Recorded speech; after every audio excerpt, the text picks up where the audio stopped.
Mullinger's Weekly Ramble. Hello, it is Thursday, the 23rd of January, 2025, which of course means we're a day late for the 39th episode of Mullinger's Weekly Ramble. I apologise for being a day late. I do have an excuse, or not less of an excuse, more of an explanation. I've had something like 8 or 9 gigs in the last week. 6 over the weekend. Obviously wouldn't have it any other way. But yesterday had a keynote in St. John at lunchtime for some amazing business leaders in our community. And then last night, a dream gig to the heroic healthcare workers of Fredericton Hospital. And after the weekend's kind of... I think I worked out that on Saturday night I was on stage for about over 3.5 hours. So anyway, I needed to protect my voice for the 3 hours I was on stage yesterday. So I'm afraid I didn't record the pod, and here I am now. And maybe I sound a little croaky now, I don't know. This is my first time in a long time recording the podcast in the afternoon. Do I sound different? I don't know. Obviously, lots to cover, as you'd expect from a week that involved 8 or 9 gigs. Trying to produce 2 copies of the magazine, trying to meet my next book deadline, plus trying to watch amazing things on TV, like The Responder. Who has seen The Responder on BritBox? Over the years, when I first moved here, people would always say to me, "What British shows do you watch?" And I used to say, "I don't like British shows. I don't like British shows." I don't know why I used to say that. Because obviously there was British shows I liked, growing up. But I think in recent years, I guess once you've lived in a different place for a decade, not that the honeymoon period's over, but you do start to become one of those, I guess, people who misses their home. I don't know. I have a lot of British friends, obviously, here. I mean, one of my closest British friends here in New Brunswick was my dear friend Pat Clark, who tragically passed. Not last January. Was it last January? No, the January before. In a bizarre. Do you know when those things in life just strange occurrences that you just think that there has to be something else going on. I was in the Paul Milner's recording studio recording the chapter about Pat Clark for the audiobook about. For the audiobook of the book, there's a chapter about Pat Clark, and I was reading it when I got the message from her amazing daughter, Lynn Flynn, saying that she had passed. I mean, isn't it crazy when the world works like that? I saw Lynn, actually, and her wonderful husband, last Thursday night at Long Bay. I had another new material, a warm-up show. I'm sure I was headed somewhere, wasn't I? Was there a point to any of this? I think there probably was. Like I say, my brain is not fully working. It has been because that was it. People would say, like, "What British shows do you watch?" And I don't really watch them. But now, after being here for 10 years, I kind of watch them. I don't miss home as such, but I do watch these British shows as a reminder. The Responder is, brilliant. They kind of call it realist, and it's realistic, but of course, the plot does get ludicrous, especially in the second season. I'd read that kind of Martin Freeman had won all these BAFTAs for it. It is one of the best British, it's up there with, if you want to know the best British shows to watch on the old BritBox. I don't know if my dear friend Susie Young is listening. I know she loves, I heard through my wife from her daughter, Nat, that Susie loves the BritBox. Obviously the classics, Line of Duty, Happy Valley, I would say is in the top 5 greatest. I would say Happy Valley is the greatest British TV show of all time. And I would put it in the top 5 great TV shows with, Sopranos, Wire, Breaking Bad. So Happy Valley, and then definitely would not be on this kind of list of greats of all time, but are very, very good British shows. Line of Duty, obviously, Broadchurch, magnificent. The Fall, everyone raved about. Jamie Dornan, Gillian Anderson, he plays a serial killer. Bit too much of the old, those shows that somewhat are those horrible, like special victims unit shows where whoever it was that was making Law and Order said, we don't have enough rape in these shows, so we need to get a whole special spin-off devoted just to purient and salacious the camera angles of female corpses. I find an inherent deplorability in that. I find it, you know when these shows just revel in women being tortured, something wrong with that. Not that I'm arguing that anything should be banned, blah blah blah blah blah. And as you know, I'm a big slasher horror movie fan. But anyway, my point. Where was I going? Oh yeah, I found the fall a bit. There's a limit. I don't know. It all depends on the mood you're in. The great thing with Happy Valley is that it's obviously incredibly, realist and depressing, but also hilarious. The Responder, for those of you that listen to, have seen me do my joke about how, in England, in every city centre, whether it be Bradford, Leeds, Leicester, Newcastle, London, it's like a war zone, just bottles flying everywhere, people having sex in the streets, blood flying, teeth flying, bodily fluids flying, people shouting, swearing, police with riot batons. And standard Friday, Saturday night in every British city centre. You never, just any Brits listening, that for the record never happens in Canada anywhere. It basically if it did, it would be a riot. It'd be considered a riot, not just Friday night in Leeds. And I have a joke where I say how if what happens in every British city centre happened in, St John or Fredericton or Toronto or Moncton once, there'd be a statue made up for the Great Riot of 2025. Or, obviously in Halifax, they have a museum. They love disasters there. The more death, the merrier. They love that in Halifax. What would Halifax do without disasters? Great for tourism, isn't it? They love a disaster. Didn't they rerouted? They try and reroute disasters there. Like when they hear there's like a cruise ship sinking or a plane about to, they want it rerouted to Halifax to cash in. Maybe this is a bit. But anyway, I guess my point is that I was banging on about the stuff I've been watching. I've only watched The Responder because I haven't had time to do anything else. So, great news for you guys. I'm not going to bang on about shows and films because I ain't seen anything other. Well, last night when I got in from Fredericton, my wife very kindly drove because I was seeming drowsy, and as we've established before, I'm a bad driver due to both being a moron and. I could try and blame it on ADHD. Ethan Ash, when I was having my testing done for ADHD, and I was asked to refer a friend who could speak on my behalf about about what I'm like. I guess interesting that thing that they do. Yeah, we have to do that. Anyway, you have to give a name of someone. And I thought, well, Ethan is someone that knows me socially and backstage, so he's seen my nervous tics and twitches, and of course, he's in the psych game, isn't he? He's in the mental bastard game, and that's what I'm not calling anyone else that. I'm calling myself that. So he, Ethan told the tester about my terrible driving. Anyway, my wife drove last night. When we got in last night, we started to watch this Channing Tatum movie that I'd heard of but knew nothing about, called Don't Blink. No, Blink Twice. And I now realise it's the Zoe Kravitz directorial debut. Zoe Kravitz's directorial debut.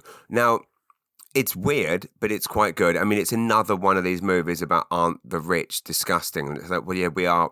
If we wanted to see how absolutely vile and disgusting rich people are, we would just watch the Inauguration again. And I do not. I'm trying desperately to avoid launching into a huge Trump thing too early on. Because I think we're all sick of it. It's one of my wife said, I was trying to work. It was 6 a.m. She's heading out to the gym. I'm at my laptop because, when you've done 2 gigs yesterday, of course you've got to get up at 6 a.m. because I've got 2 magazines to finish by the end of the month and a book. Anyway, so she was like, oh, do you hear what Trump did yesterday? And I'm like, oh, yes, but yes, but why did you have to say that? I don't need to. I'm trying to avoid that. Obviously I can't avoid it because I go onto the Guardian newspaper every day. Doesn't it feel like a flashback to bloody 8 years ago when it would just be like every day Trump's like nothing else is going on in the world. Like, oh God, have you heard what Trump's done? Oh my God, have you seen what Trump said now? But now it's just more depressing because back then it was like, oh my God, they've made a terrible mistake. And now it's like, oh my God, they have got exactly what they wanted. This is exactly what America wants. This is the message America is sending the world. And I'm not going to get into, and also another thing is the more I say the T word on here, I tried boosting one of my podcasts the other week to get more people to listen to it. That was it. I'm not going to pretend otherwise. I tried like boosting it, and it got rejected by Facebook, i.e., by Zuckerberg, because it didn't meet the standards of bloody bloody blah. In other words, as part of his new movement, abolishing fact checkers, obviously. So, have you seen that hilarious meme going around about? I'm sure you all know this. If you don't know, Mark Zuckerberg, at the behest of Trump, is removing fact checkers from Facebook because, according to Zuckerberg's reasoning, is that they're biased. They're biased, or they don't have they have political bias. That was it. And it's like, no, they don't have political bias. That's the problem. The problem is that they check facts, and your new best mate, Trumpy Wumpy, who's going to line your fat, evil, sick bastard pockets even deeper. I mean, how sick are these people? How sick are Zuckerberg and Bezos and Dana White and like literally so much money? And that they're willing to just literally start deep-throating the devil. I don't think this is going to help me get this podcast boosted. This ain't going to be meeting the standards. But the fact that they're willing to, I don't think they actually do agree with him. I mean, if they could be that even. I don't think they do. I don't think they do think that he is a good thing for humanity. The fact that they are doing it just for what Tony Soprano so beautifully put. What was it Tony Soprano called it when, I don't want to use bad language on this because I know this is a family podcast, but when he goes, motherfucking cock-sucking money. And of course, that's ironic coming from a mob boss. And of course, he was merely doing it because he didn't want to pay up, not because the worship of money has basically caused all of this. That's like that when you look at Musk.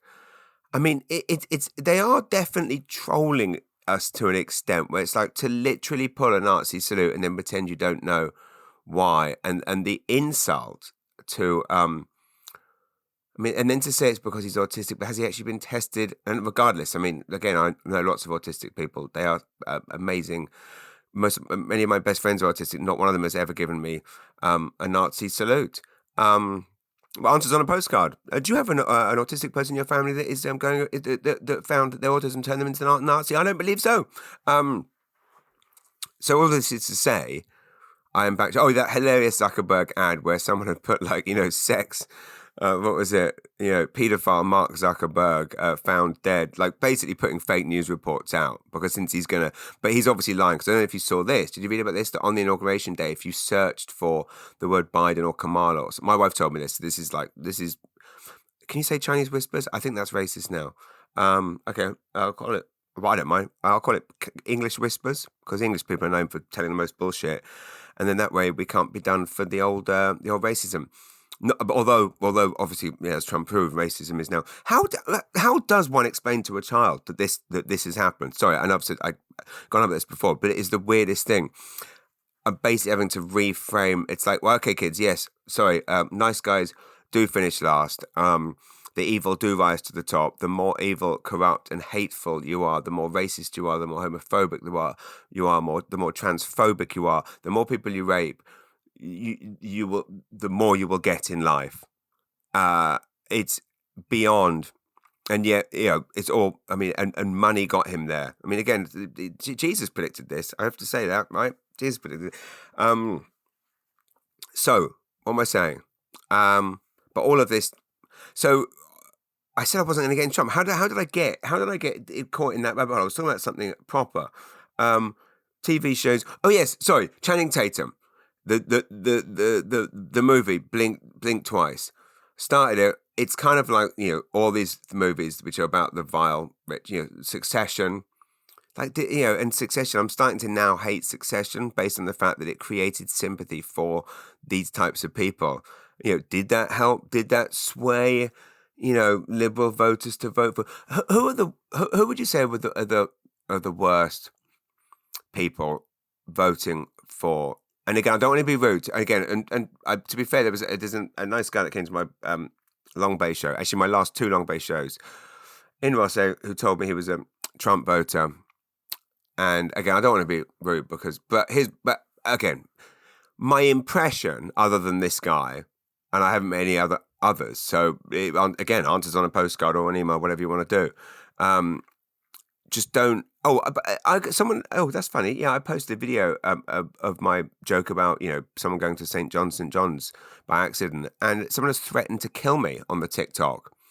Oh, that's right. And Trump has unbanned the TikTok now. But yes, someone has said something like, "I'm a horrible man insulting his city." I mean, I think I've made it quite clear. I quite like St. John over the years. I maybe mentioned it, once or twice in TV, pod, print, radio, you name it. I've even had people. I've got messages from people saying they've moved here because they've heard me raving about it. Anyway, this guy said, "Horrible man." Something along the lines of, "I won't be here much longer because there's lots of land," implying that he's going to bury me. So anyway, if I am found murdered in the next whatever, go onto my TikTok channel, look for the video about the guy going to, the person coming to St. John Airport, meaning to go to St. John's, and then, wrong province, motherfucker, that joke. There's a comment under there. He's the murderer. There you go. I've solved it. Whoever is listening to this pod after my murder, I mean, talk about solving a crime quickly. You'll have to drag if you're going to make a Netflix documentary about my murder, or like Serial, like that Serial podcast. You're going to have to withhold this piece of information. Don't you hate those Netflix true crime dramas and those podcasts now where they found out who the murderer was quite early on, but they've got to drag it out to make the show all enticing. So yeah, my murderer is the. You'll have to save this for the end of episode 6. Some haunting music. They love a drone shot over so it's beautiful outside, by the way, right now. If you want to capture some Tyler, if you listen to this and you're a documentarian and you want to make a documentary about my murder, now is a great time to capture some drone footage. Just get the footage in advance. Head on out now. The Kennebecasis River looks wonderful. Do a drone over my house, and this could be the moment when you go, "Little did he know that joke would be the demise of James Mullinger. This is the house where James Mullinger..." You know where I'm headed with this.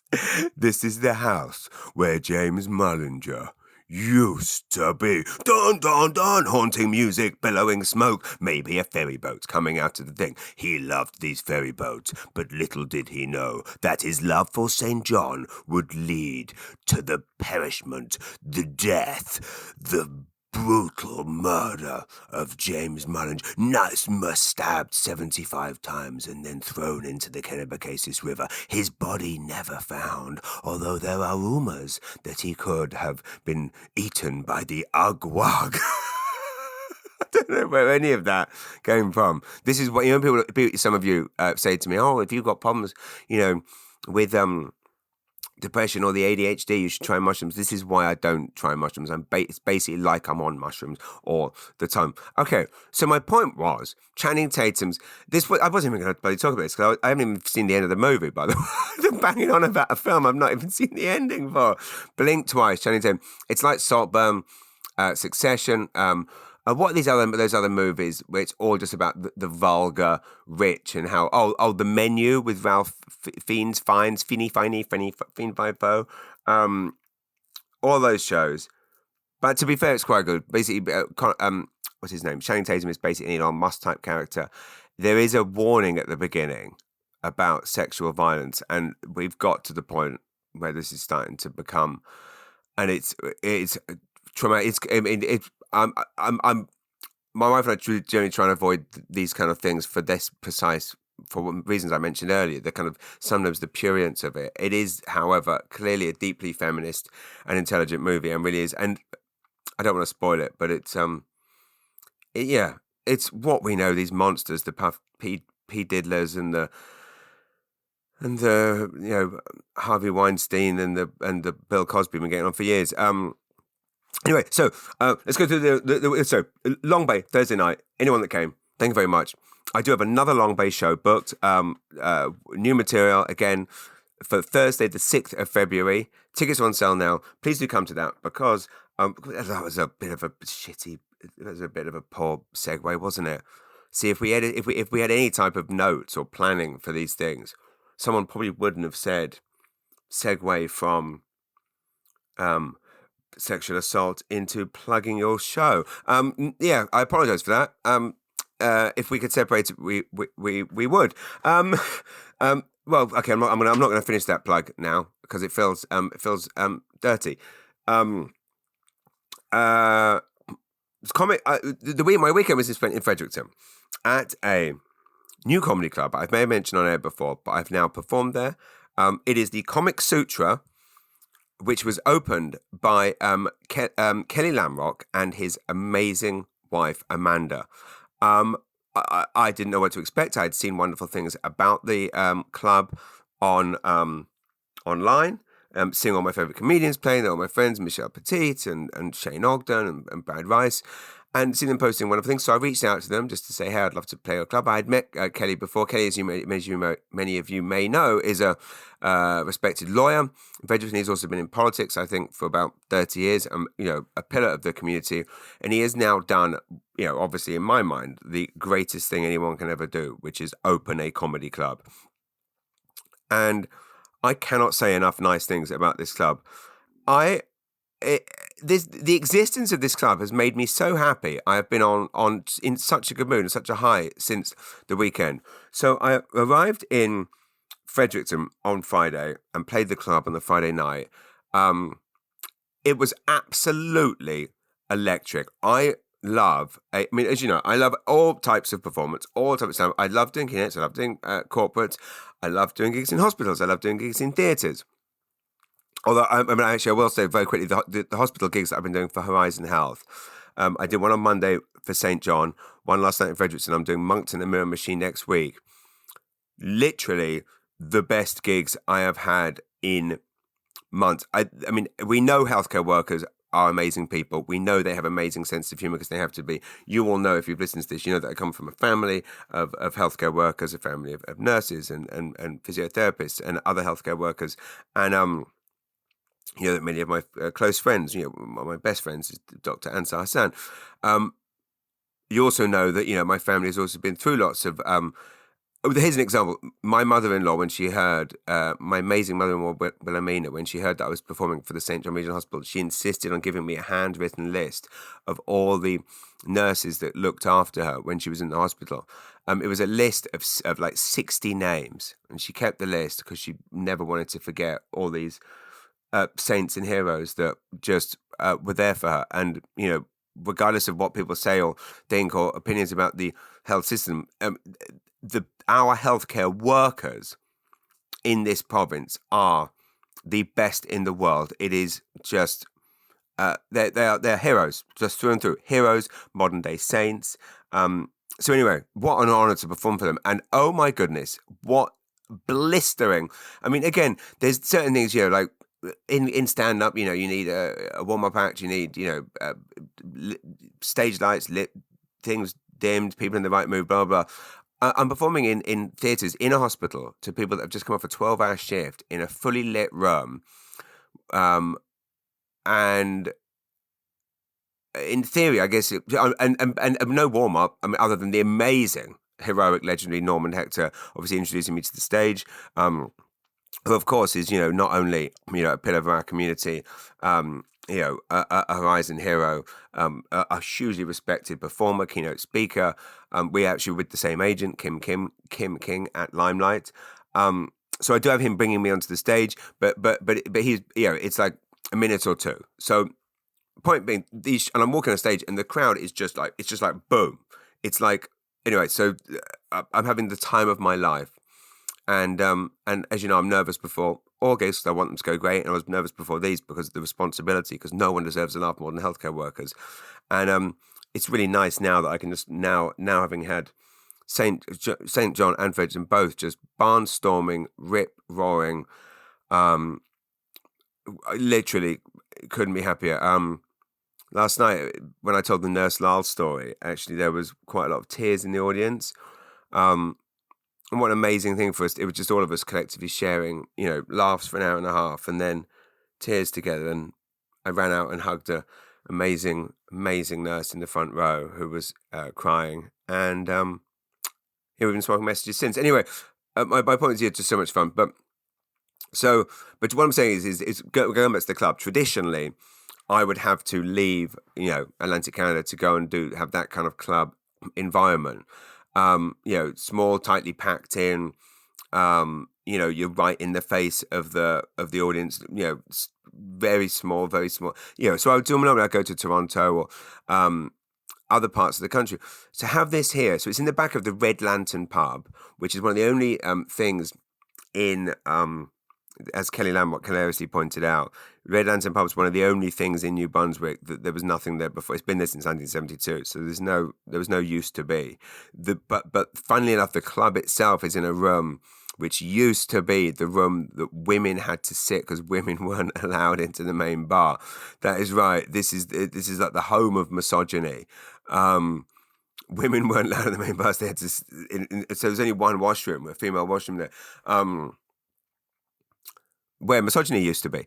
Anyway, the point being, the club seats 45 people. We did 3 shows over the weekend. Absolute barnstorming, rip-roaring, just riffing with the crowd, having so much fun. Actually, on Saturday, I had a super packed day. Met the amazing Mayor Al Smith at the 12 Neighbours community in Fredericton. Many of you know the story of 12 Neighbours. It is the brainchild of the tech wizard. I was going to say tech millionaire. I mean, it's not really. I'm not sure that's not how he wants to be called, but that is reality of it. He, the founder of Radiant 6, who did very well off selling Radiant 6, so put that money into basically trying to help solve the homeless problem in Fredericton. Mayor Al Smith is the unofficial mayor of 12 Neighbours community. I'm sure you know what these are. They're basically tiny homes that are built, that are given to people who are having a housing issue, and then they, once they get a job, because they've now got an address, they then start to pay rent on them. It's just the most amazing, perfect initiative. They're actually doing it in St. John now too. It is called Sunnyside. Basically, if you're going to support a charity, it's just phenomenal. And I'm actually looking forward to learning a lot more about the St. John one. I actually didn't know about it. This is the crazy thing about how you learn about things. The heroic David Alston is involved, who is not only a community leader, also, I believe now in politics, thank goodness. Politics needs people like David Alston. So anyway, Mayor Al Smith gave me a tour. I'd obviously met Mayor Al and Marcel Lebron last year at the Dooryard Arts Festival in Woodstock, New Brunswick, where I did a live interview with them on stage about 12 Neighbours, about a long interview. Anyway, we've recorded it all, and I'll be actually releasing it as a podcast next week, either here or maybe back on the old Mullinger Meets Canadians one. Anyway, I'll check with Reese and John, our Podstarter, which route we're going to go with that. And of course, there'll be a feature too. And at some point, obviously, I'm going to do a gig at 12 Neighbours. But it was amazing walking into 12 Neighbours and just, experiencing the community, meeting the people. And I actually just finished a book called The Salt Path by Raina Wynn about someone who, a couple who lose their home just through a terrible, it literally could happen to any of us. And they decide to walk, do this incredible hike across England that my mum recommended it. Really beautiful book. I'm going off the point a bit. This is something Mayor Al Smith said to me about how he's obviously working with Sunnyside now, and he wants to roll out this. And I said this to them, like, why can't every community do this? And of course, as Marcel said, politicians aren't interested in doing this often because they're only worried about what happens in the 4 years of their term, or they're worried about the next. Whereas this is a long-term thing. Very interesting.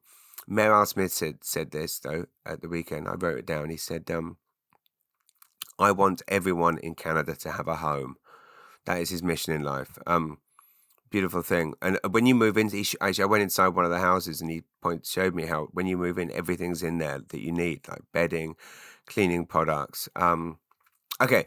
So anyway, I didn't realize. So 12 Neighbours, obviously, it has a cafe, 12 Neighbours Cafe in the 12 Neighbours community. Goes to this cafe. It's absolutely gorgeous. I mean, I haven't not been in a cafe. This cafe is absolutely stunning. Go in. Gluten-free snacks, a big area, spacious. I'm just gonna have a sip of coffee. So my voice is going again. Right next to my coffee was my just arrived yesterday Panini sticker album for the Premier League British football official sticker album for Panini 2025. Very excited about that. Going to start that with my son River tonight. 1 sec, I'm going to have a drink. So on Saturday, Mayor Smith then went to the Went back to the Crown Plaza to freshen up, did a 4 o'clock show, matinee show in the Comic Sutra, which was phenomenal. As I say, in the back of the Red Lantern pub. Amazing comedy club atmosphere. And again, I mean, Amanda and Kelly are just the sweetest, kindest, loveliest people. Their daughter was there too. I mean, just the sweetest. And it just felt like a real family environment.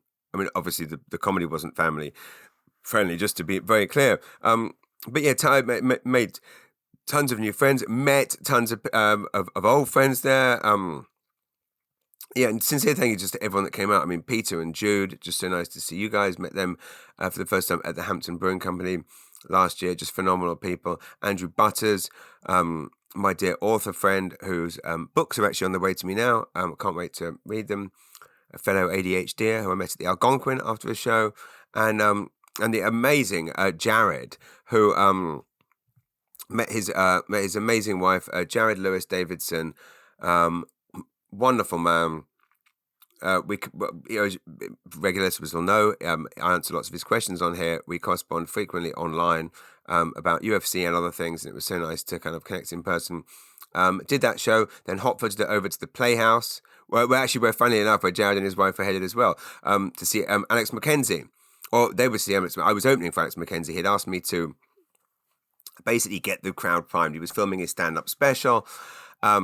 At the Playhouse, having had a barnstorming gig there last January on that same date. Funny enough, that same weekend a year ago, I was at the Crown Plaza doing a show with Eric Payne and Brad Rice and Corey Hartlin and someone else, I believe, and a mental health fundraiser. And Alex McKenzie and the brilliant Robbie Vino were at the Playhouse, and then but Alex had such a great time in Fredericton that he decided, and this guy performs all over the country, and he was like, I want to film my special at the Playhouse. So he was back there filming his special, wanted me to prime the crowd. We didn't announce it, so it was just like a surprise. I kind of ran out on stage, did 25 minutes, brought him up. I managed to watch 10 minutes of his set. He absolutely killed. He was killing it when I left, and I hear it was barnstorm, a standing ovation at the end.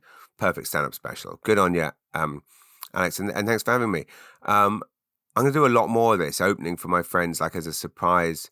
I used to somewhat shy away from it. Or part of it was worrying about, hurting one's own ticket sales if you're going back to the set, if you're doing a solo show at that venue. But that doesn't work like that. Like, everyone has their own audiences. And if anything, yeah, like I said, it was amazing. I mean, I this week I've seen a huge boost in Playhouse ticket sales, which could be down to word of mouth in the Comic Plaza, but could also be down to Alex McKenzie fans seeing me for the first time there and going, "Oh, go and see that English prick again." Going to see that English prick do a full set. Then we hot-footed it back to the Comic Sutra to close the show.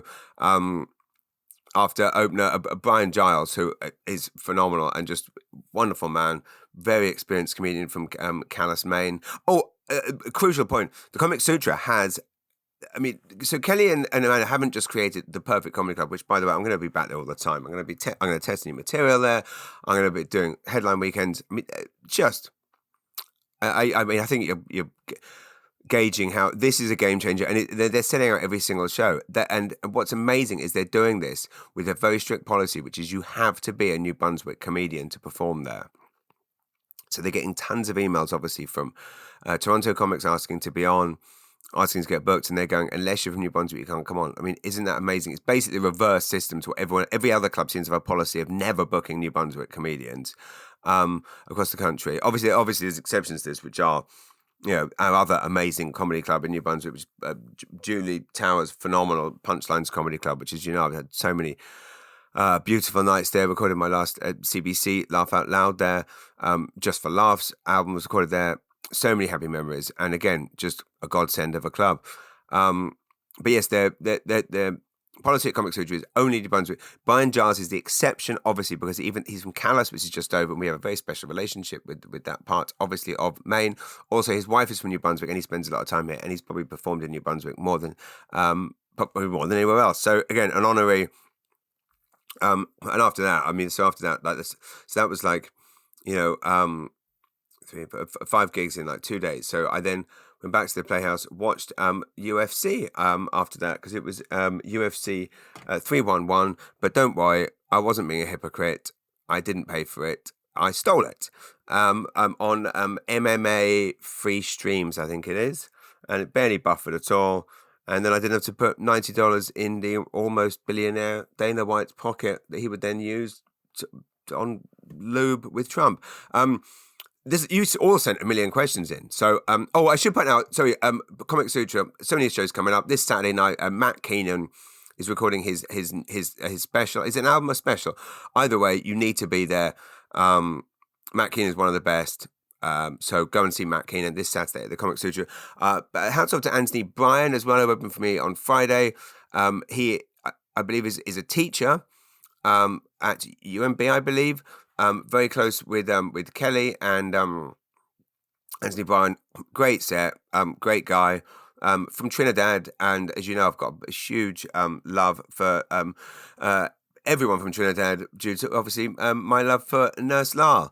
And my opener on Saturday was as well as Burn Jars was the amazing Maggie Esty, who again was phenomenal. Heard so many wonderful things about her. Had seen her perform a couple of years ago. She was amazing then, and amazing now. So anyway, so many great comics around. Go and check out Comic Sutra, and I will definitely be back there soon. It's funny. Well, okay, I'll quickly say this before I move. So I'm going to get to your questions in a minute, because what else? Yeah, because I've basically done. What else have I done this week? Okay, basically I've done all them gigs I just said. Plus I've done numerous walks at the Hillside Trail in Rossay, one of my favourite walks. Numerous meetings about gigs that are coming up over the summer, including the Southwest Business Summit is back. I'm not saying that don't want to run any surprises, but I'm back at no, I'm not. I can't say I'm back yet. But the Southwest Business Summit is happening again this summer, and this weekend I'm trying CrossFit for the first time. So I'll let you know about that. On this Saturday night, I'm playing at the New Brunswick Youth Orchestra fundraiser at the Training Convention Centre in St. John. I will be on stage with the orchestra again. As I say, next week, Moncton, Miramichi. Next Friday, the tickets go on sale for my Halton Maine tour date. And then now I can plug the Long Bay show, because I wasn't just talking about sexual assault a minute ago. So now it's okay. Thursday, the 6th of February, I'll be at Long Bay Brewery, testing new material, and as ever, taking your suggestions. Oh my goodness, the suggestions that were there last time were absolutely hilarious. So, yeah, please buy a ticket and come and see me. Or Crab Mountain that weekend is sold out. And if you can't afford a ticket, because those evil food-selling bastards are jacking up the prices and everyone's trying to rob you, and everyone's trying to shake you down, and heating and electricity and everything's bills going up, message me and I'll send you free tickets, okay? Because we've all been screwed left, right and centre. So if you're having a bad time, and we're not going to obviously tell anyone, just write to me and say, hey James, would love to see your show. You don't even need to say money's tight. I will be able to read between the lines. If you write to me today or this week or whenever, saying you'd like tickets for the show, you don't need to say it's because you're skint, whatever, or because you've been screwed by those. I mean, does anything make you more angry than those than the food price, the way they're jacking up the food prices while reporting absolute record profits? It's just bizarre to think of these evil people in these boardrooms just coming up with scams to screw people because having billions of dollars isn't enough. All of this said, regarding the whole, Trump tariffs thing, like if this does all come to fruition, which I mean now, he does do what he says, unlike a lot of politicians. I have a great joke. I don't want to spoil it on here. Actually, I have a great joke about Trump, which I don't want to spoil on here because it could end up in my new tour show, and I've only got about 15 minutes so far, so I can't be burning the gold on here. But if you want to see it free, come to Long Bay. Facebook, rejecting ad posts and hiding. Yeah, they basically had this. I think I started this earlier. That they weren't showing anything. You couldn't search for Joe Biden or Kamala on there or something. So it's become this basically brainwashing. Rather than complain about it, we should all just leave. Of course, I am not going to do that because Facebook is how I communicate with all of you. And so I can't really complain about it. Yes, Zuckerberg's evil, but I'm part of the problem because now I've basically signed my life over to, I rely on, of course, there is one way around that. You could save the world if you all subscribed to the Maritime Edit.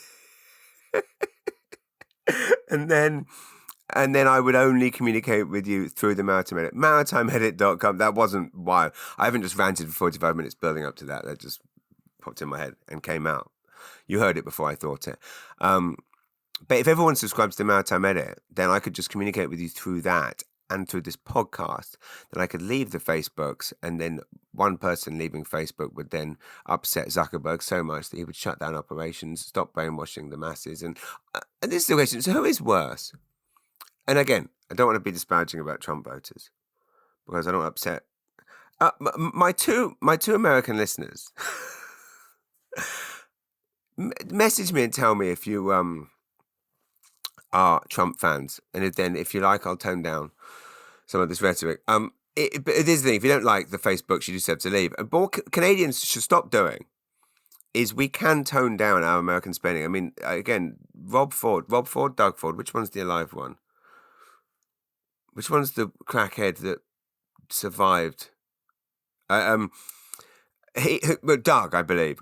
Yes, it was Doug. He blanked me after a gig. He didn't blank me. He ignored me during an entire show, and that spent my entire set at the Premiers Conference. I was performing it for all the premiers, and he would chatted through my whole set. The only premiers do so. And at the end of my set, came up and shook my hand and said that was hilarious. I said you didn't hear a word. I got the measure of a man then, right? It's one thing to be a liar, but when you get so transparently caught out, that puts you in a small network of people, all of whom, again, were the Inauguration. What we can all do is stop buying American stuff. He basically said what Doug Ford said, which I do agree with. He was like, if it happens, we're going to remove all American liquor from LCBOs. And I just think, you know what, Canada, stop buying everything off Amazon. I mean, I know it's easy, but let's stop buying Amazon and just literally buy from our local shops and shop at mum and pop stores, or even, Canadian businesses, Indigo. Buy everything from Indigo, whatever. Go to your independents. It's funny, when in the first Trump term, when the right would say that there was all this, the rhetoric about him was exaggerated by the left, you kind of occasionally, as a leftist myself, I would wonder, is that true? Now, I don't know. Like The Guardian, The Guardian described some of those day one things that he signed off on. This was the headline: Trump, the wrecking ball, brings chaos to order, executing a parade of grievances. Planet-sparing Paris Agreement goes out the window, along with punishment for January 6th insurrectionists, as Donald Trump glories in his return to power. When the obituary of planet Earth is written, there may be a prominent slot for what took place in a basketball and ice hockey arena in downtown Washington on 20th of January, 2025. I mean, did you see that Carrie Underwood, again, no disrespect to her, she got a lot of grief for performing at that thing, but if you don't like it, don't buy her stuff anymore. It is interesting how all these people, first term of Trump, didn't want to really be seen with him. And now everyone's kind of just like, I know not everyone. And granted, it is the right-wing celebs that he's got, the John Voights, the Mel Gibsons, the Vince Vaughns, Theo Vaughn. I don't know. Yeah, I think for every one of you people, I'm not being rude, but for all the people that bought Theo Von tickets last year, to see, the 20,000 people that bought Theo Von tickets in New Brunswick and Nova Scotia last year, you could have gone to see like a Halifax comedian. You could have gone to see a Nova Scotian comedian. Instead, you gave your money to a Trump supporter. Up to you, of course. It was here that, with a wry headshake and gleeful twirl of the pen, Donald Trump again withdrew the US from the Paris Climate Agreement, to the joy and jubilation of 20,000 spectators apparently indifferent to the fate of the pale blue dot that they live on. We're going to save over $1 trillion by withdrawing from that treaty, gushed an aide at Trump's prompting, implying that watching the world burn is a small price to pay. This was the moment it really hit home. Trump is back. The human wrecking ball who left a trail of chaos and division in his first 4 years has returned with a vengeance. America voted for this. People will get hurt. I mean, that is quite fierce rhetoric. It's also, in my humble opinion, quite hard to disagree with that. Of course, a lot of controversy about Biden pardoning his family. They made a big deal of that. Of course, he pardoned lots of other people as well. The difference, I guess, as Jimmy Kimmel pointed out, is that Barden, that's going to be his name, Barden. I mean, everyone said, what a terrible legacy to leave, blah, blah, blah. And it's like, well, why are you... It does frustrate me how we expect... I mean, Trump has basically created this... I mean, Biden, to my mind, had to do that. Because Trump was going to go after them. He was going to get them all locked up. Biden had no choice. And this is the trouble. It's kind of the reverse of what Michelle Obama said. She said this lovely thing about how people said, how did you stay so dignified when the monstrous people were going after you and saying, that you weren't married or Michelle was a man or all that bullshit. But now that kind of stuff's the mainstream. Back then, now that kind of odd way of thinking is now, it's now in power. Michelle's a man, Barack's Kenyan and wasn't born in America, blah, blah, blah, blah. And she said, when they go low, we go high. I believe that was it. Basically, it was like we take the high ground. But now you can't. Like, it's gone so low that you have to jump into the festering pit of pig shit with them. Because in this instance, like, okay, so half America wanted Trump in power. Biden's family is not safe. What does a decent father and grandfather do? Looks after his family, his innocent family. And as Jimmy Kimmel said, Biden pardoned people who didn't commit crimes, whereas Trump pardoned people who did and caused the deaths of law enforcement officers, and seemingly no one bats an eyelid. Literally, people that basically committed treason, physical, violent treason that resulted in murder, pardons them, no problem. Biden pardons the family, pardons the head of the World Health Organization because Trump wants to go after them despite them committing no crimes, and Biden's the problem. I mean, Jesus Christ. I mean, anyway, how did all this happen? I mean, some would say it happened when the Democrats acted like they did and basically rejected Bernie. Everyone wanted Bernie Sanders, and they said, no, we want Hillary, so we're giving you Hillary. That's arguably when everything started going wrong. Anyway, I'm going to move on. So I wasn't going to talk about Trump, and I ended up talking about him for minutes. There's actually tons of amazing questions from you guys that we're going to get to. Speaking of greedy bastards, Austin Matthews, Conor McDavid in McDonald's ads. I mean, grow up, or I never thought I'd say this, but can we please pay NHL players more money? Because, no, just again, you want to get to getting in the pit of. I mean, I don't know, because I'm again, I am very comfortable in life. Don't want any more out of life, which is why I would just never do certain ads. Anyway, Okay, we're going to the questions. Okay, we're going to Stephen Cook. Amazing Stephen Cook. Many of you know him, obviously, the heroic head arts journalist on the Chronicle Herald when the Chronicle Herald still had journalists. Wonderful man. Stephen Cook has asked, and he's done more for the performing arts in Atlantic Canada than anyone over the years. He's asked, favourite David Lynch film? And any thoughts on why you may have or may not have, everybody has to be a fan, connected with his work. I love David Lynch. My favourite David Lynch film is, it's a tough one. There was a list actually in The Guardian recently, the top 10 David Lynch films. Interesting to look at because I completely disagree with it.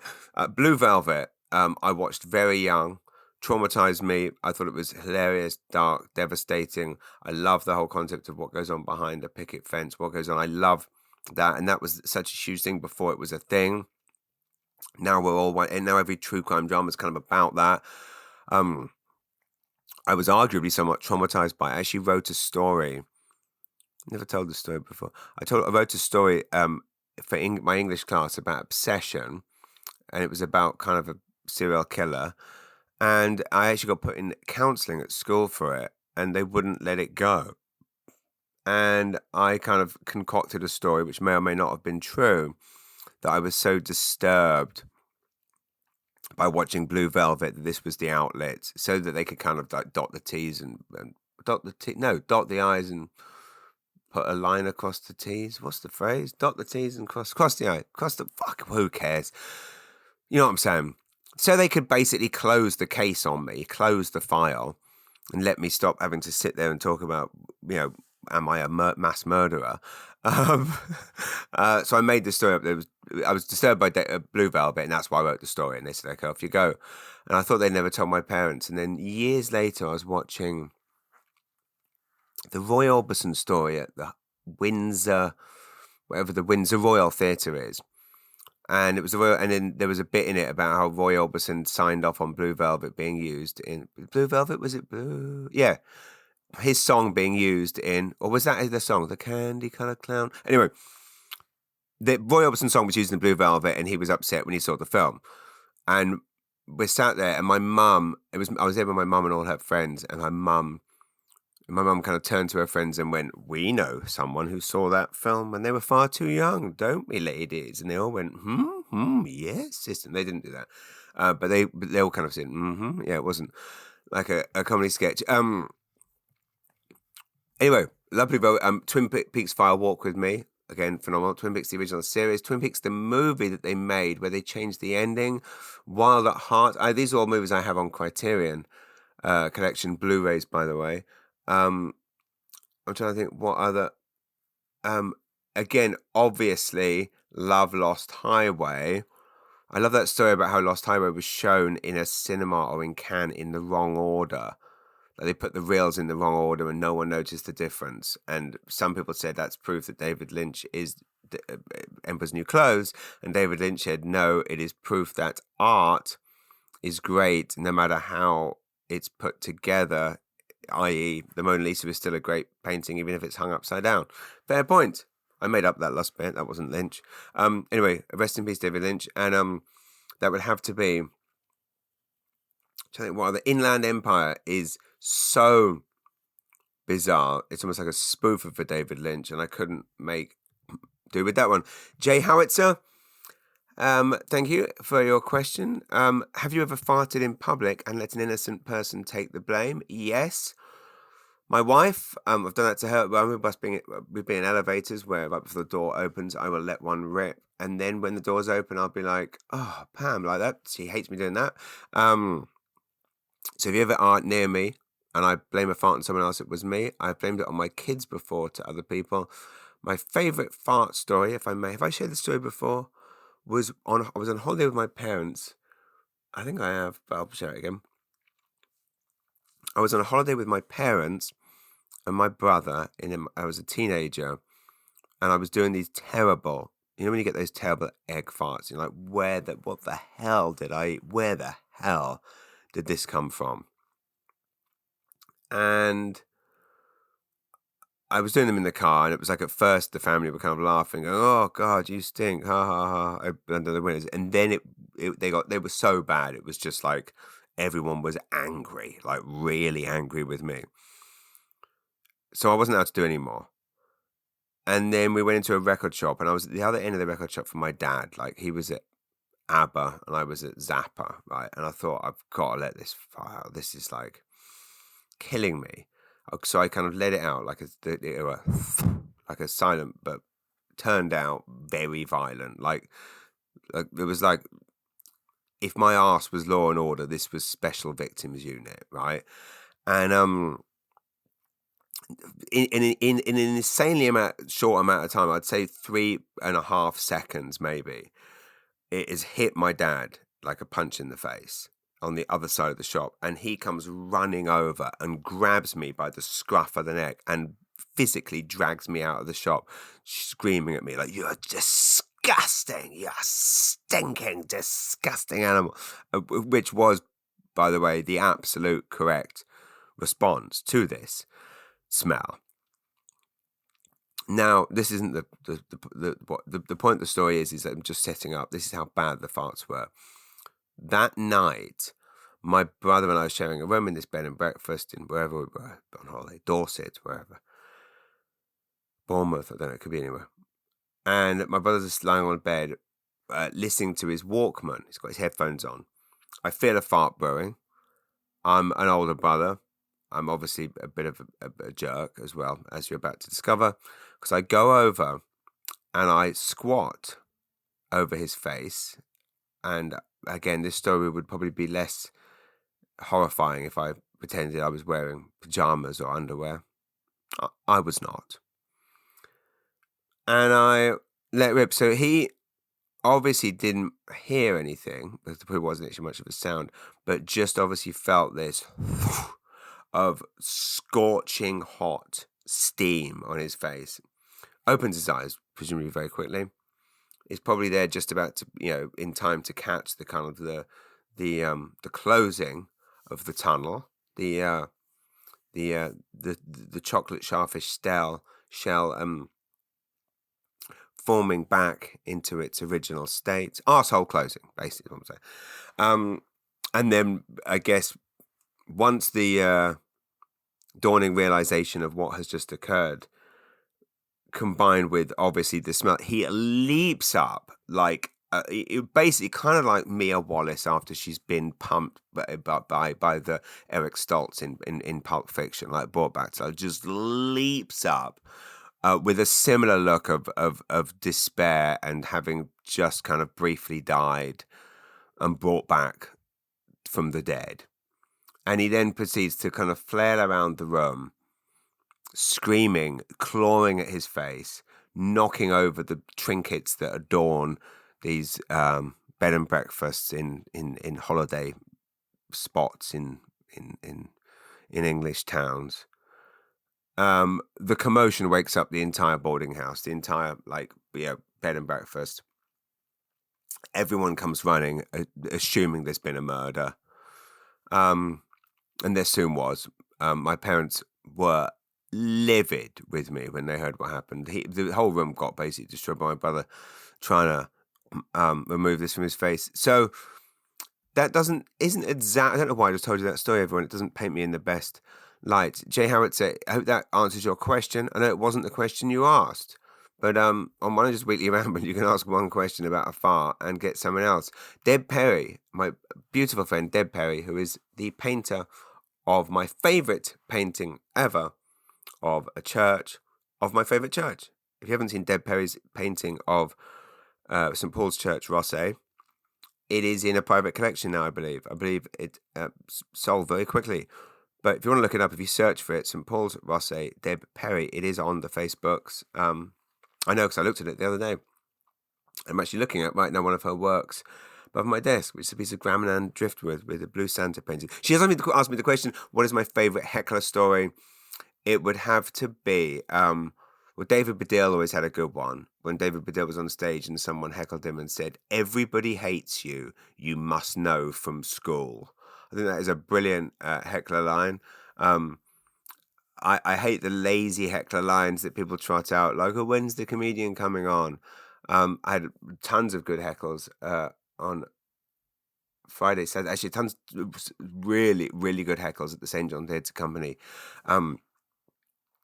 The other week, what was one? Oh yeah, when I was talking about a lady in the audience referred to my penis as the beast. I don't know how we got onto that. Just take my word for it.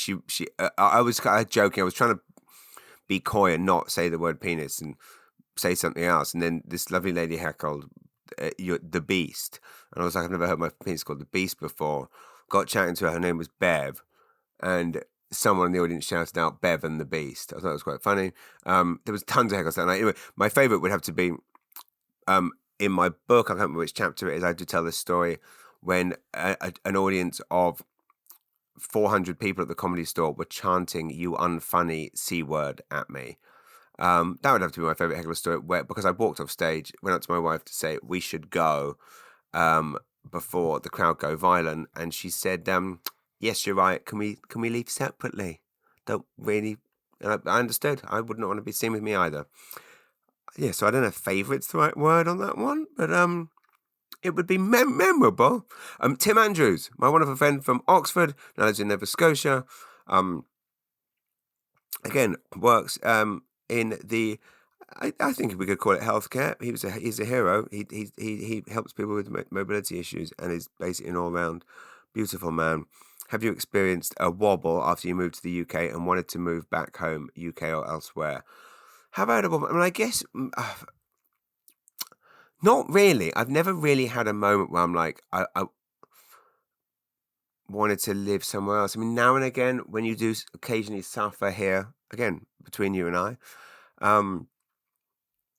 with the inverted snobbery here sometimes, when people, when you suffer by being here, because often people here, often people in positions of power or positions of government or positions where they're obviously on huge salaries that, taxpayer-funded, government-funded, who preach support local on TV, but then don't actually support local. And therefore, we struggle in the magazine business and the entertainment side of the business because we suffer often because people outside of the region don't hire you because they go, well, you're in New Brunswick, so it can't be very good because you're there.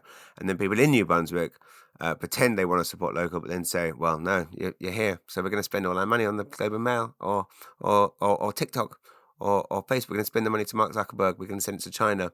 TikTok. We're going to send it to Toronto. We're going to rent billboards. We're not going to advertise in your magazine here, even though it meets all of our requirements. But you're here, so no thanks.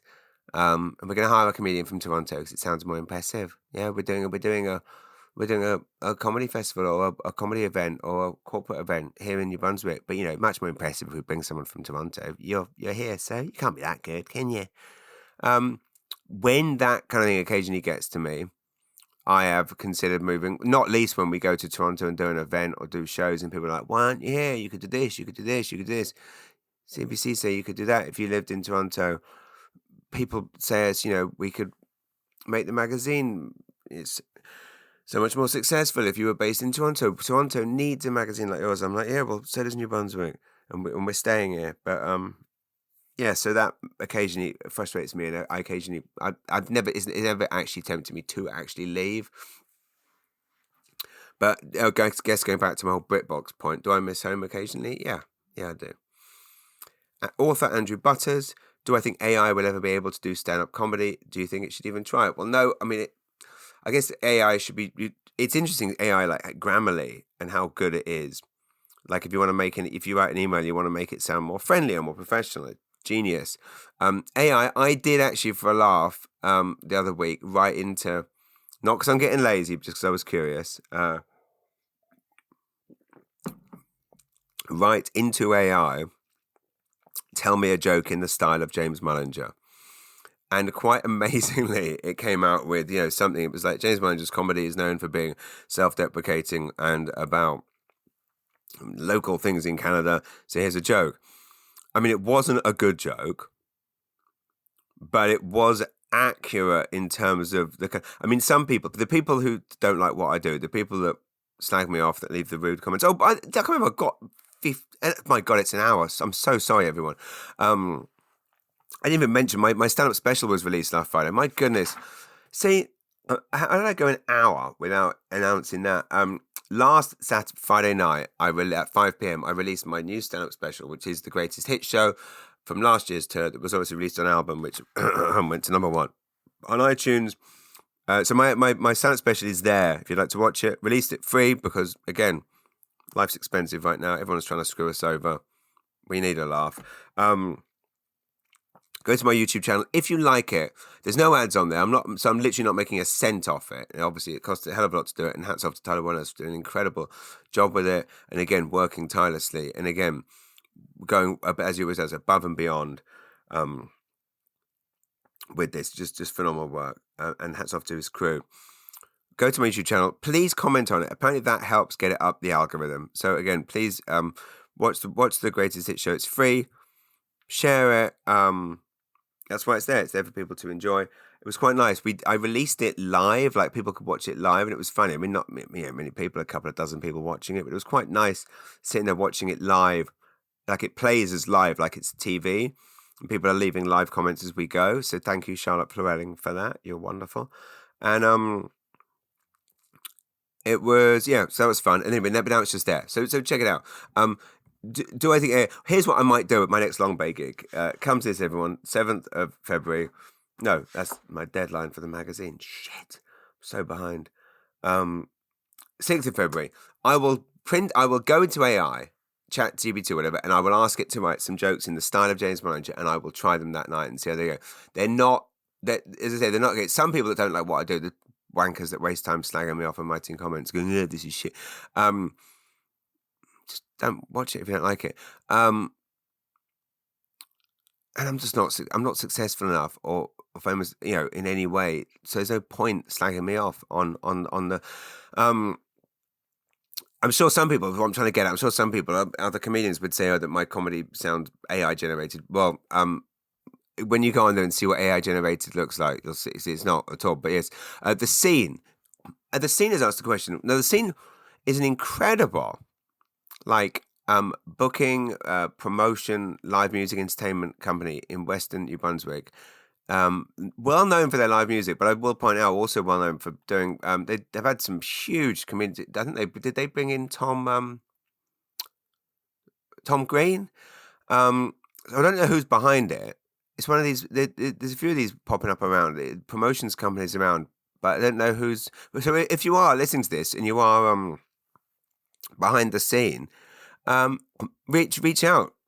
I'd love to know who's behind it because you have a phenomenal reputation. You have amazing branding. You're also based in the most beautiful place in the world, Western New Brunswick, Heartland and Woodstock and Florenceville, all my favourite places.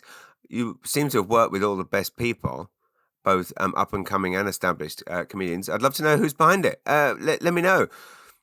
Your question, and thank you for this, is who is my dream lineup for a comedy tour that spans the entire Maritimes? Well, if anyone can do it, you can. I will point out, Ali Hassan and I are working on something very exciting. I can't wait to roll out and share with you all. I mean, I love the Snowed In comedy tour. I've done phenomenal things. I believe it was the brainchild of Pete Zedlacker, creating this lineup, a rotating bill of comedians that go on the road and have become a brand name in their own right. But anyway, this isn't answering a question. Obviously, I would, there's the comedians that I would love to come here. I mean, in terms of in terms of a dream lineup of amazing New Brunswick comedians, which is really what I would love to see, a tour of that. And forgive me, I'm just shouting out names from the top of my head, so I'm going to forget some people. But I mean, Brad Rice obviously is a absolute, a barnstormer. Shane Ogden, King of Kings, one of my all-time favourites. I mean, some others absolutely just always. I've seen absolutely stomach. Chris Hovey, Arif Hussein, Jeff Pennell had the pleasure of working with the other week with an incredible writer, Caitlin Dean, obviously. Michelle Petit is becoming like the new Steph Tolev, frankly. I mean, she's phenomenal. Maggie Esty, Neil Mundell, for Neil Mundell. This isn't a definitive list by any means. It's just names that popping into my head of people that I love. I would love to see that. I think that is the kind of thing you can make, and I would do anything I could to help support that promotions wise. My friend, whoever is behind the scene, if you put together like a what could it be called? But you could do the best of New Brunswick, or that's not remotely catchy. That's shit. I mean, I've seen your posters and your branding, so you are way better at this kind of thing than me. Comics on the scene, using your scene, Scene MB, the best of the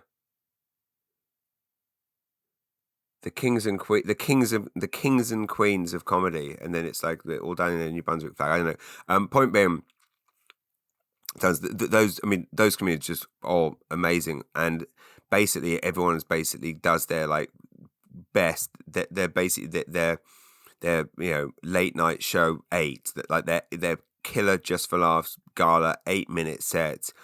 That back to back, you're not going to see a better show across the country. Those Just for Laughs tours, a bit better than that. Charlotte Flewelling has also asked a question about AI. Do you think attention spans are going to exist after AI takes over? Thoughts on attention spans? And Kiss to say, don't say this. Oh, okay. Do I think attention spans? I mean, it's hard for me to say because I've as you've noticed over the last 70 minutes, attention spans. I think. I mean, children's attention spans I can't really criticize because, and I can't. It's hard for me to blame the TikTok Big Bock Lick Lock solely for that. I mean, it's weird because yes, sometimes I'll get frustrated. It's like trying to watch a movie and the kids are like, after 5 minutes, like, this is shit. Can I go back to my room and watch TikTok? And it's like, you've got to give it a chance. But then that said, both my sons my youngest loves YouTube Shorts, my oldest loves TikTok. And I know of all the dangers and blah, blah, blah, blah. But then they do sit and do their homework for hours on end. And they sit in class for 10 hours a day. So I guess they're entitled to, well, no, it's not 10 hours a day, whatever it is. It's a long day. So I'm loath to be the old Luddite that thinks that things and is AI. I mean, to be honest, my honest answer, I see my son just doing hours of math homework. So yes, their attention, but my attention span was so bad in school due to ADHD that I couldn't concentrate on anything. I didn't have TikTok to complain about, but I did have, I don't know. What did I play with when I was mainly I don't want to be crass, mainly my penis, to be honest. So I had a penis. I was gifted a toy by God, which I played with basically from the age of 12 to 17. Then pretty much that's when before basically it was all worn out before I had a chance to use it on a person. Anyway, that was probably more detail than you wanted. I have one final question, I believe. Is there another question? Yes, there is. The wonderful Jared Lewis Davidson. He's going in the depths this week. What are my top 3 favorite UFC fights of all time? Well, it's a good question. I've only been watching, for 5 years or so. So, for me, it's like, obviously Nate Diaz, Conor McGregor, 2016. But that was one of the first ones that I kind of watched live with, well, actually both of the Diaz, but watched live with friends. I watched it with my friends Steph and Andrew Armstrong, with my wife. We stayed up for it. Most of the Conor McGregor fights, obviously I know, 2 actually of the best fights, which I haven't actually watched, but I should watch them, is John Jones, Alexander Gustafsson from 2013. I know Robbie Lawler versus Rory McDonald in 2015 is supposed to be one of the best. But you know what, Jared? My favourite UFC fight right now would be UFC 311 Merab Omar, which, as you know, on Saturday night just gone, Joe Rogan referred to it as the best bantamweight fight he's ever seen. Now, I know there's a lot of exaggeration in these commentaries at the UFC. Yeah, they're making history. Are we really making history? Really? Like, what? And then William the Conqueror's just shown up, and he's, granted, Trump is making history, but not in a good way. Oh, well, thanks for that, James. We didn't know where you stood on the Trump thing. Thanks for that pointless piece of commentary. But that was an amazing fight. But you know why? That was my... Oh, by the way, Moicano's gracious defeat and his sad speech, beautiful. That was a moment of pathos and Shakespearean tragedy. In now who's over... No, but that was really quite beautiful, his Moicano's gracious speech. But you know why Merab and Umar is my favourite fight right now? Because it's the first fight that, even though we weren't watching it together, Jared, we were in the same hotel at the Crowne Plaza, both on separate floors, presumably. Who knows? We could have been in rooms next to each other, both lying on our beds, watching on our laptops. You with your beautiful wife, me, alone. But after months, maybe a year plus of us bonding over UFC, we finally got to be in the same building watching UFC fight together. So for that reason, Merab and Umar, and best bantamweight fight ever, according to Joe Rogan. Oh, by the way, Conor McDavid has been banned for 3 games for fighting on the rink. Conor, you've ruined my joke. The whole point of my joke that I'm desperately trying to workshop about the differences between soccer and hockey is that you can cause a massive fight in hockey and only get put in a box for 10 seconds. While if there was a fight in soccer, you get banned for multiple games. Now Conor McDavid's been banned for multiple games. It's ruined the joke. So Conor McDavid, don't stop fighting, but just don't get in so much trouble for it. Thank you for listening, everyone. It's been a hell of a ramble. Love you all very much. If you're still listening, sincerely thank you. Thank you, Lady Catherine. And by the way, I would love your thoughts on if I should just shut up about politics and just stick to talking about local matters. Thank you again to the heroic Horizon healthcare workers. I love you so, so much. And I can't wait for the shows next week in Moncton and Miramichi. If you have any questions for the podcast, please send them to me. If you have any jokes you want me to write jokes about for the next tour, let me know. I will be, did I mention this, on stage at the New Brunswick Youth Orchestra fundraiser this Saturday night at the St. John Youth Convention Centre? Yes, I think I did. Okay, that's it. Stop rambling, James. 1 hour, 15 minutes. I hope it was going to be a short one. I've got to run to Garland Grove now to have a lovely lunch meeting with my wonderful wife and our dear friend Shannon, because we've got very exciting plans, which I will tell you about very, very soon. Please keep listening, supporting, commenting, write a review, whatever. I'll shut up, Mullinger. See you later. Love you all so much. Yeah, that's it. Bye. Bye. Bye.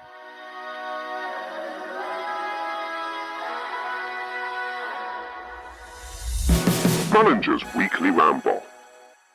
You've been listening to a Podstarter production.